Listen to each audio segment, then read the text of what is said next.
What's up, guys? It's Lou from Unbox Therapy, and today we're taking a look at the Samsung Galaxy Note 10.1. This is a 1280 by 800 resolution Android tablet. It features a quad-core processor at 1.4 gigahertz. You've got full HD playback and recording capabilities. That's going to happen through your 5 megapixel rear-facing camera or the 1.9 megapixel front-facing camera. Now, those specs sound good, and most people would be happy with that on their tablet, but that's not really what makes the Note series famous. What does is the fact that you're going to get something called the S Pen included, and you're going to get legitimate pen input, pen entry into this device. And I'm not talking about an aftermarket stylus that you use on like an iPad. This is legitimate. You're getting an active digitizer, and what that means is a lot more precision, much more similar to actually using a pen in real life instead of an afterthought like it is on the current generation iPad. So I'm really excited about testing this thing out and getting a better idea of just how that functions. If you guys are interested in pricing and availability on this product, I'm going to put a link down in the description, so definitely go check that out if this sparks your interest at all, if you want to see the full specs, etc.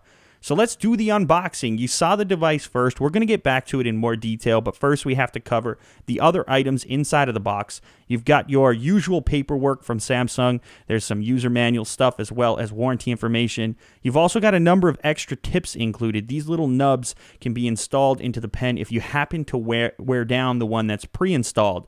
Next, we have a USB cable. This is obviously going to be used for charging the device as well as syncing it to your computer if you choose to. It has Samsung's proprietary connector on one end, unfortunately, but that's what they've chosen to use. You've also got a number of different ear tips. That's because this device includes a set of headphones. Now, that's a positive. The reason I say that is because most manufacturers have given up on including headphones, and even though I've got so many headphones lying around and so many that I could choose to use, it's always a positive to see them include it for individuals who might not, and also people who buy the device and hope to get it completely up and running right out of the box. The next thing is probably the most self-explanatory aspect of this unboxing. You've got your power adapter. Mine happens to be North American because of my location. So here's a closer look at the actual device, and I think it's pretty good looking. The first thing that catches my attention are these speakers. They're forward-facing, and I really wish tablet manufacturers all did this. It just makes sense. Your ears are in front of the tablet, not underneath it, not behind it. You've also got a couple of cameras, one on the front that I just showed you, and then this one on the back right here. This is the better one at 5 megapixels, as I mentioned earlier in the video. You've also got an LED flash, and then your S Pen. It lives in the bottom of the device. It's got a metallic finish on the top. There's also a button there, which you can use for modifiers and whatnot, and you've also got a nub on the bottom, as I mentioned before, a very precision tip. That's the part that is user replaceable if you happen to wear that one down. Now, it feels really solid once it's installed. Doesn't feel like it's going to come out accidentally. On the top of the device, you have your power button volume rocker. There's a micro SD slot. You've got an IR transmitter, which is really interesting, and you've also got a headphone jack. Once again, here's a closer look at the S Pen. In terms of size, it's about 3/4 the size of a standard everyday ink pen, just to give you some kind of scale. I probably should have held one up at that point. There's also a microphone on the bottom of the device, as well as the proprietary connector that I mentioned earlier to go with that proprietary cable.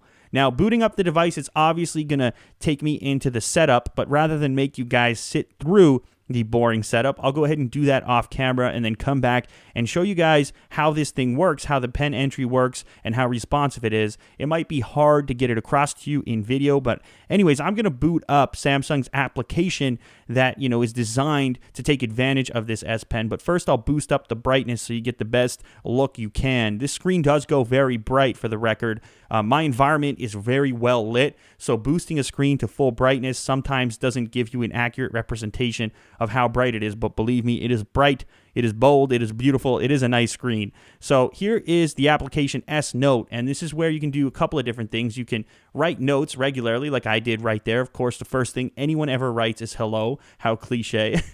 And the erase function works really well. This is all really, really responsive. I'm sure you can tell that right now. Everything happens quickly and precisely, as I said earlier. That was my expectation. And I'm just going to write a few goofy things here. It also does recognition, so you can write something out, and then it can turn that into text. Otherwise, you're looking at a pretty standard Android tablet. Of course, Samsung has skinned it, so they've put in a few of their own special features, but it still is a very similar experience to what you're used to on the Galaxy Tab lineup of tablets. But this does have some features like you can do split screen, you can have a couple of apps open. Of course, those do have to be some very specific apps. You can't just use like YouTube on half the screen. That was what I was really hoping they would add, something like that. They've also included a copy of touch-based Photoshop, which is really cool, although I was terrible at it. There's a bit of a learning curve. I had to go through some of those tutorials. Anyway, guys, if you enjoyed this unboxing of the Galaxy Note 10.1, please leave it a thumbs up. It does help out a bunch. And otherwise, thanks as always for watching my content. It really does help out. For those of you that are waiting on UGPC, Ultimate Gaming PC content, I've got a new video coming up tomorrow, so definitely stick around for that. I also picked up the brand new PlayStation, the super slim PlayStation, so definitely keep it locked to the channel so you don't miss any of it. Subscribe if you haven't yet. I'll catch you guys on the next video. Later.